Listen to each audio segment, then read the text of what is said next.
వాళ్ళ పేరెంట్స్ ఏమంటున్నారంటే, వాళ్ళ అబ్బాయి ఏమంటున్నారంటే, ఒక 5 నిమిషాలు పోలీస్ బందోబస్తు మధ్యన ఎవరు రాకుండా ఆపుతుంటే నేను కూడా ఆపుతాను చెప్పిన, అందరు ఆపుతాము. ఒక్కసారి అంబులెన్స్లో సెంటిమెంటు ఒక 5 నిమిషాలు డెడ్ బాడీని వర్క్షాప్ దగ్గర తీసుకున్నాం, ఆర్టీసీ డిపో తీసుకుపోయి ఎవ్వరు రాకుండా మేము ఆపుకుంటాం, తీసుకొని వస్తామని చెప్పి అన్నారు.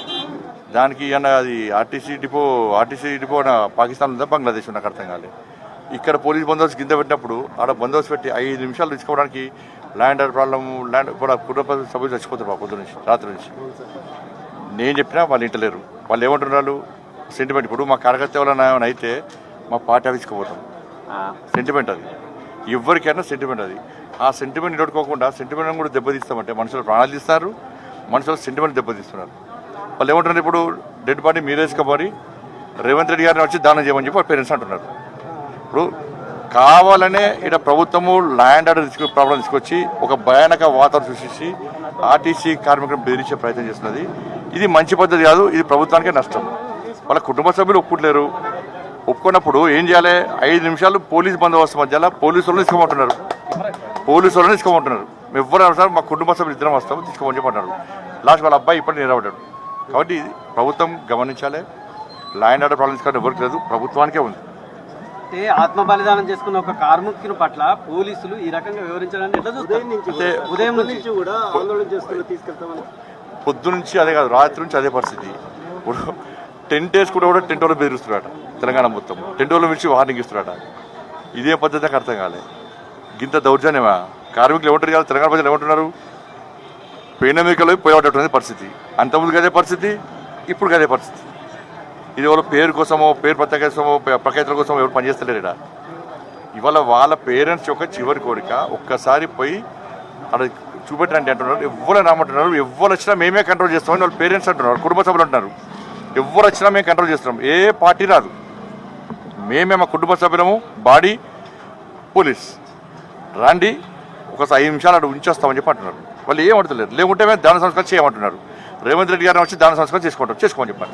ప్రభుత్వం ఎట్లా చూడొచ్చండి, ఇంత పెద్ద ఇన్సిడెంట్ జరిగితే రాజకీయాలు కావాలని శివాలతో రాజకీయాలు చేస్తుందానికి కాంగ్రెస్ ఇప్పుడు చనిపోయిన బాధలు ఉన్నాం మేము, కాంగ్రెస్ వాళ్ళు మాట పట్టించుకుంటామని. మరి ఇదే కాంగ్రెస్ వాళ్ళు ఇంతకుముందు బీఆర్ఎస్ హయాంలో అప్పుడు ఆర్టీసీ కార్మికుడు బాబు చనిపోతే ఇదే కాంగ్రెస్ వచ్చి ఊకదమ్ముడు ఉపన్యాసాలు ఇచ్చారు కదా. అప్పుడు శివరాఖ్యాలు చేశారు వాళ్ళు ఏమన్నా, అప్పుడు శివరాఖ్యాలు చేశారు. అప్పుడు అంటే వాళ్ళు చేస్తున్న సంసారం, ఇంకోటి చేస్తే వ్యభిచారం. ఈ కాంగ్రెస్ మాట లోడుచుకుంటారు. చూస్తే జనం తిరుగుతున్నారు, ఎట్లా తిరుగుతున్నారు, జనం పొట్టు తిరుగుతున్నారు, ఇప్పుడు నేను నాకు ఎవరు లేదు, వాళ్ళు రిక్వెస్ట్ చేస్తున్నారు, వాళ్ళ పేరెంట్స్ వింటలేరు. పోలీసులు సార్ మీరు మాట్లాడమని చెప్పిన, పేరెంట్స్ ఒప్పుకుంటే మాకు ఇబ్బంది, మాకు ఇబ్బంది లేదు కదా. పేరెంట్స్ పోయిన వాళ్ళ అబ్బాయి కూడా ఒప్పుకుంటాడు, వాళ్ళు కూడా ఒప్పుకుంటారు. కనీసం మర్యాద. ఇప్పుడు మళ్ళీ ఏం బెదిరిస్తున్నారు, మీరు ఇట్లా మాట్లాడితే మీకు వచ్చే బెనిఫిట్స్ ఏమని బెదిరిస్తున్నారు. కొందరు కాంగ్రెస్ లీడర్లను పంపించి మీరు ఇట్లా వేస్తే మీకు బెనిఫిట్స్ ఏమని బెదిరిస్తున్నారు. ఇంత చిల్లర రాజకీయాలు.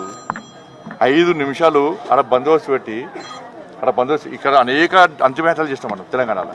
తెలంగాణ ఉద్యమం అప్పుడు అనేక అంతిమయాత్రలు చేస్తాం. ఎక్కడ గొడవలు అయినాయా? ఇక్కడ కాలే కదా.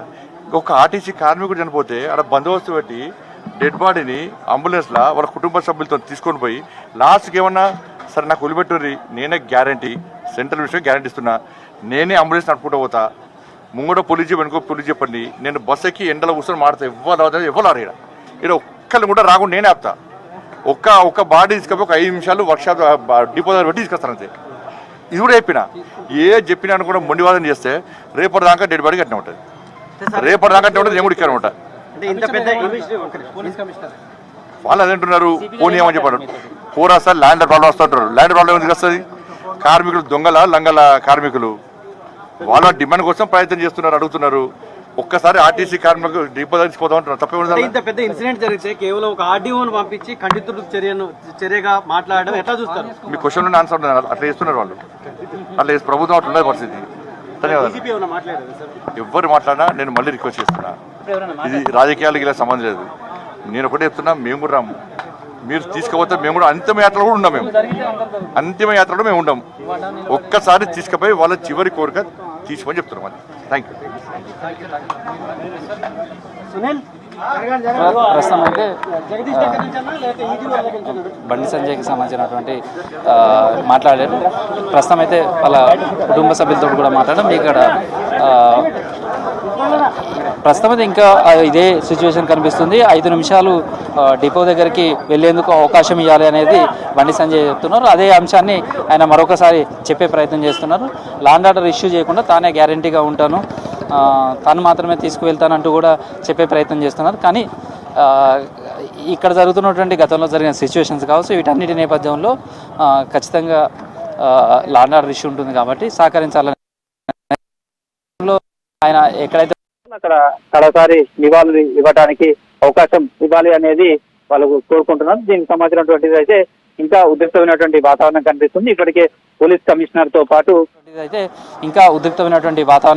ఇప్పటికే పోలీస్ కమిషనర్తో పాటు ఇతర అధికారులు కూడా బండి సంజయ్ తోటి మాట్లాడారు, సహకరించాలని కూడా విజ్ఞప్తి చేస్తున్నారు. ఆయన మాత్రం చాలా స్పష్టంగా చెప్తున్నారు, డిపో దగ్గరికి వెళ్ళడానికి అవకాశం కల్పించాలి. బస్టాండ్కి వెళ్ళిన తర్వాత అక్కడ శంకర్ గౌడ్కు కడసారి వీడ్కోలు చెప్పిన తర్వాత ఎలాంటి లాండ్ ఆర్డర్ ఇష్యూ కాకుండా కేవలం వాళ్ళ కుటుంబ సభ్యులు మేము మాత్రమే వస్తాం, అవసరమైతే నేనే అంబులెన్స్ డ్రైవింగ్ చేసుకుంటూ వస్తా, పోలీస్ ఎస్కార్ట్ తోటి ఇచ్చి చేయమని అనేది ఆయన చెప్తున్నటువంటి వాదన.